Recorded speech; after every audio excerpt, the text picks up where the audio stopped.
O que acontece quando um estudioso gentil se torna um dos mais ferozes defensores da verdade diante do poder imperial?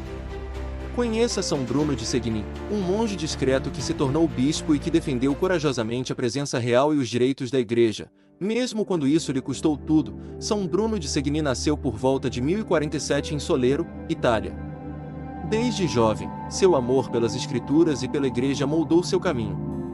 Educado em teologia e nas Escrituras, juntou-se aos beneditinos e tornou-se conhecido por seu profundo intelecto e santidade pessoal. Em 1079, o Papa Gregório VII convocou Bruno a defender a doutrina da Eucaristia durante um debate público com Berengário de Tours, que negava a presença real. A apaixonada defesa de Bruno do verdadeiro corpo e sangue de Cristo impressionou tanto o Papa que ele foi nomeado bispo de Segni. Embora bispo, Bruno permaneceu um monge de coração. Ele ansiava pela paz da vida monástica. No entanto, seu dever para com seu rebanho e o Papa o manteve na vanguarda da reforma da Igreja, especialmente na luta contra a simonia e a investidura leiga. Ele também serviu como abade de Montecassino, embora tenha renunciado ao cargo quando percebeu que a tensão entre a liderança espiritual e a influência mundana era insuportável. Bruno apoiou fortemente o Papa Pascoal II, mas quando o Papa chegou a um acordo com o imperador Henrique V sobre a investidura, Bruno se opôs. Ele repreendeu publicamente o Papa e retornou à sua diocese com humildade, demonstrando seu compromisso inabalável com os ensinamentos da Igreja, inclusive em relação à política papal. Bruno deixou poderosos comentários bíblicos, especialmente sobre os Salmos e os Evangelhos, valorizados por sua clareza e profundidade. Ele faleceu em 1123 em Segni, onde serviu fielmente por mais de 40 anos. Foi canonizado em 1181 pelo Papa Lúcio III, lembrado como um defensor da verdade, da simplicidade monástica e da unidade da Igreja. Numa época em que a verdade era frequentemente silenciada pelo poder, São Bruno de Segni escolheu o caminho estreito. Sua sabedoria guiou papas, sua coragem desafiou imperadores e seu amor pela Eucaristia ainda arde hoje. Se a coragem e a devoção de São Bruno o inspiraram, curta, comente e inscreva-se no Lendas dos Santos. Compartilhe este vídeo para que outros possam descobrir o poderoso legado daqueles que defenderam a fé com suas vidas. À sombra do Império Romano, uma voz solitária ousou desafia. Seu nome era Emiliano, um homem de coragem, uma testemunha de Cristo, e um mártir que não se deixaria silenciar. Os ventos da perseguição varriam a província da Mésia, localizada na região do Baixo Danúbio, atuais Bulgária e Sérvia. O imperador romano Juliano, o apóstata, havia lançado uma campanha para restaurar o paganismo e erradicar a crescente fé cristã. Nesse clima hostil, um humilde cristão chamado Emiliano, um leigo, vivia sua fé com devoção silenciosa, mas inabalável. Um dia, enquanto um ritual pagão público era realizado na cidade de Durostorum, Emiliano não conseguiu mais permanecer em silêncio. Cheio de santo zelo, ele se aproximou do altar, derrubou as oferendas pagãs e denunciou a idolatria de Roma. A multidão atônita engasgou, e em poucos instantes, os soldados o agarraram. Seu crime? Lealdade a Cristo. Diante do governador Capitolino, Emiliano manteve-se imponente. Recusando-se a renunciar à sua fé, declarou: "Sou cristão. Sirvo ao Deus vivo, não a estes ídolos sem vida." Apesar das ameaças, espancamentos e persuasão, ele permaneceu firme. Nenhum poder terreno conseguiu abalar sua confiança em Cristo. Em 18 de julho de 362 d.C., Emiliano foi condenado à morte na fogueira. Amarrado a uma estaca perto das margens do rio Danúbio, as chamas se elevaram, mas testemunhas afirmaram que seu corpo permaneceu intocado, mesmo após o incêndio.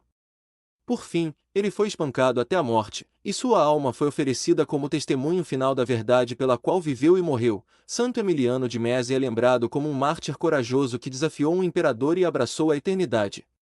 Sua festa é celebrada em 18 de julho, um dia para homenagear seu testemunho destemido do Evangelho. Em um mundo que ainda exige concessões, ousaremos, como Emiliano, defender a verdade, custe o que custar? Se você se inspirou na fé ousada de Santo Emiliano, ajude-nos a compartilhar sua história. Curta, comente e inscreva-se no nosso canal Histórias dos Santos, e mantenha a luz dos mártires acesa. O que acontece quando a Igreja enfrenta não um Papa, mas dois, no coração de uma Roma dividida? Um humilde diácono chamado Símaco se vê envolvido em um conflito amargo, não apenas com hereges, mas também com imperadores, bispos rivais e até mesmo com outros cristãos. Esta é a história de um papa que se manteve firme quando a igreja foi dilacerada por cismas e intrigas. São Símaco nasceu na Sardenha, uma terra então sob domínio vândalo. Capturado e trazido para Roma ainda jovem, abraçou a fé com fervor e foi ordenado diácono. Sua santidade e sabedoria lhe renderam respeito entre o clero e os leigos. Em 498 d.C., após a morte do Papa Anastácio II, Roma se viu mergulhada no caos. Duas facções do clero elegeram dois papas diferentes, Símaco, apoiado pela maioria, e Lourenço, apoiado pela influência bizantina. Símaco foi consagrado primeiro, mas a divisão desencadeou um cisma doloroso que duraria anos. Acusado falsamente por seus oponentes, Símaco foi convocado a um sínodo para se defender. Ele se recusou, afirmando que nenhum tribunal terreno poderia julgar um papa, uma posição que ecoava a crescente compreensão da primazia papal. Apesar do exílio, da intimidação e da falsificação de documentos, ele defendeu os direitos da Igreja. Embora atormentado por conflitos, o Papa Símaco reconstruiu igrejas, ajudou os pobres e resistiu à influência imperial. Ele foi um protetor da doutrina ortodoxa numa época em que o arianismo e a intromissão política ameaçavam erodir a autoridade da Igreja. São Símaco morreu em 514 d.C., tendo reinado por 15 anos. Embora seu papado tenha sido marcado por turbulências, a história o lembra como um pastor corajoso que suportou a injustiça com paciência e lutou incansavelmente para defender a dignidade do ofício petrino, em uma era de divisão e engano. São Símaco escolheu a fidelidade em vez do favor, a verdade em vez do compromisso. Que nós também tenhamos a coragem de permanecer firmes diante da diversidade. Se você se inspirou nesta história, não se esqueça de curtir, compartilhar, comentar e se inscrever no Sentes Stories para apoiar nosso pequeno canal e nos ajudar a compartilhar vidas mais poderosas de santidade com o mundo. O que acontece quando um discípulo dos apóstolos planta a semente da fé em uma terra dominada pela perseguição? No movimentado porto de Ravenna, um bispo destemido recusou-se a se curvar aos ídolos romanos, e pagou o preço final. Acredita-se que Santo Apolinário, o primeiro bispo de Ravenna, tenha sido discípulo do próprio São Pedro, que o enviou ao norte da Itália para proclamar o Evangelho. Ao chegar à vibrante cidade de Ravenna, então um importante porto romano, Apolinário encontrou um povo imerso em tradições pagãs, mas também pronto para algo mais. Com coragem e compaixão, Apolinário pregou Cristo crucificado. Ele batizou, curou os doentes e converteu muitos, incluindo membros de importantes famílias romanas. Mas seu sucesso provocou a ira de sacerdotes pagãos e oficiais romanos. Repetidamente, Apolinário foi espancado, preso e exilado. Mas sempre retornava, destemido, inflamado de amor por Cristo e seu rebanho. Seu testemunho inabalável tornou-se um ponto de convergência para a crescente comunidade cristã. Finalmente, durante o reinado do imperador Vespasiano ou Nero, Apolinário foi brutalmente atacado uma última vez. Mortalmente ferido do lado de fora dos portões da cidade, ele morreu como mártir. Seu sangue se tornou a semente de uma próspera igreja em Ravenna. A igreja que ele ajudou a construir perduraria e floresceria. E suas relíquias repousariam nas grandes basílicas que ainda existem hoje. Ele é homenageado como padroeiro e protetor, não apenas de Ravenna, mas de todos os que sofrem pela fé. Santo Apolinário, bispo, pastor e mártir, nos lembra que a verdadeira coragem não é a ausência de sofrimento, mas a disposição de amar através dele. Seguiremos essa mesma fé ousada hoje. Se você se inspirou na vida de Santo Apolinário, curta, compartilhe e inscreva-se para apoiar nosso canal e nos ajudar a continuar contando as histórias poderosas dos santos. Conte para a gente nos comentários. Quem é o seu mártir favorito da igreja primitiva? E se um homem pudesse invocar fogo do céu, confrontar reis, silenciar falsos profetas e ouvir o sussurro de Deus numa montanha? Esta é a história de Elias, o profeta impetuoso que abalou uma nação e se posicionou corajosamente ao lado do único Deus verdadeiro. No século IX a.C., durante um dos períodos mais sombrios da história de Israel, um homem emergiu das colinas acidentadas de Gileade. Seu nome, Elias, que significa "Meu Deus é Javé", nascido numa época em que Israel havia se afastado do Senhor e abraçado a idolatria de Baal, Elias foi escolhido por Deus não para conforto, mas para confronto. Elias aparece repentinamente na corte do rei Acabe, declarando: "Tão certo como vive o Senhor Deus de Israel, perante cuja face estou, não haverá orvalho nem chuva, exceto pela minha palavra. 1 Reis 17h01, uma seca começa. A fome se espalha. Mas Deus protege seu servo, em solidão, junto ao ribeiro de Querite, Elias bebe água da corrente. Deus envia corvos para alimentá-lo com pão e carne todos os dias. Mesmo escondido, o profeta aprende a depender inteiramente da providência divina. Mais tarde, ele é enviado a Sarepta, onde uma viúva e seu filho são salvos da fome por meio de sua palavra. Quando o menino morre, Elias clama a Deus, e a criança é ressuscitada. Milagres acompanham o homem de Deus, 3 anos se passam. A seca se alastra. Elias sobe o Monte Carmelo para confrontar 450 profetas de Baal.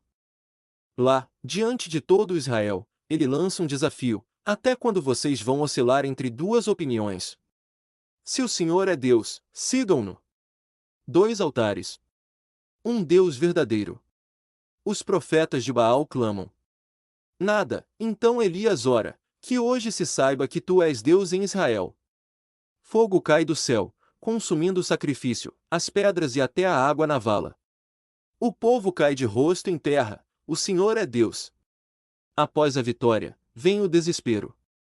A rainha Jezabel jura matar Elias.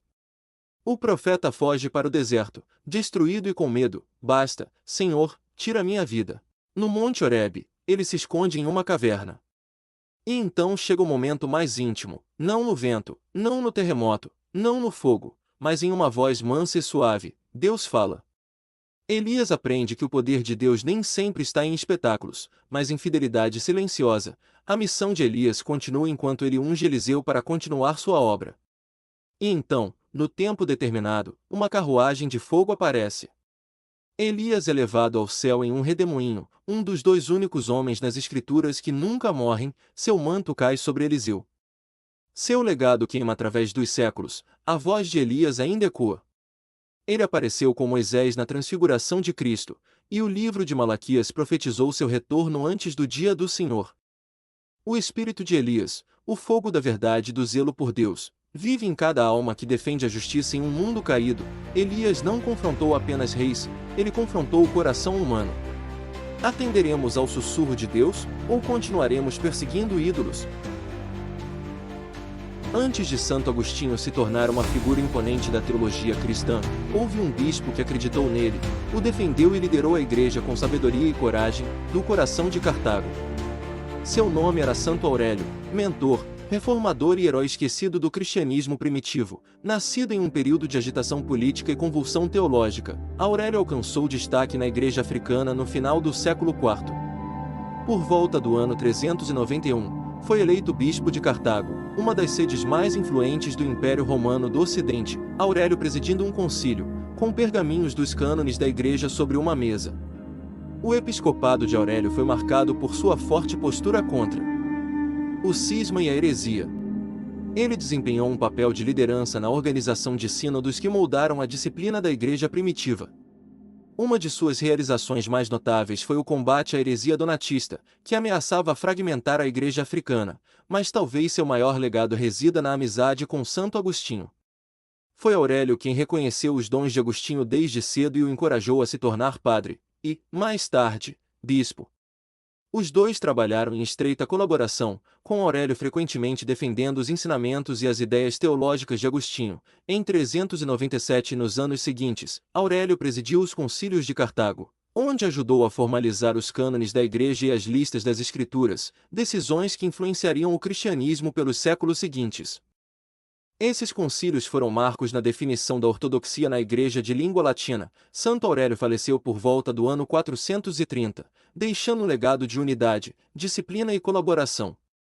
Embora frequentemente ofuscado por Agostinho, sua liderança foi fundamental na formação da Igreja do Norte da África e na defesa da fé em tempos difíceis. Ele foi um bispo que liderou com humildade, lutou pela verdade e elevou um futuro santo à grandeza. Santo Aurélio de Cartago, lembrado não apenas pelo que fez, mas também por aqueles que empoderou. Se você se inspirou na vida de Santo Aurélio, não se esqueça de curtir, comentar e se inscrever no Sentes Stories. Ajude-nos a compartilhar essas vidas poderosas de fé com o mundo. Que tipo de fé é necessária para arriscar a vida enterrando mártires em segredo, e depois ser enterrado como um deles? À sombra da Roma Imperial, uma jovem chamada Praxedes transformou sua casa em um santuário e sua vida em uma testemunha. Esta é a sua história. No século II, Roma não era amiga dos cristãos. Sob o reinado do imperador Antonino Pio, a perseguição fervilhava, às vezes violentamente, às vezes silenciosamente. Em meio a essa tensão, vivia Santa Praxedes, uma nobre romana que escolheu o evangelho em vez do conforto e a cruz em vez da vida cortesã. Praxedes era filha de São Pudens, um senador romano que se convertera ao cristianismo. Sua irmã, Santa Pudência, era igualmente devota a Cristo. As duas irmãs herdaram mais do que a propriedade do pai, herdaram a missão dele: proteger, servir e fortalecer a igreja subterrânea. Elas transformaram sua nobre casa no Monte Esquilino em uma igreja doméstica, um local secreto de encontro para os cristãos, um refúgio dos olhares romanos e um farol de esperança. O antigo Titulus Praxedis, a igreja doméstica construída onde ela morou, ainda hoje se ergue como a Basílica de Santa Praxedes, um poderoso monumento à sua memória. Disse que ela coletava pessoalmente o sangue dos mártires com uma esponja e um pano, depositando seus restos mortais em sepulturas sagradas. Túmulos, no interior da capela de São Zenão da Basílica.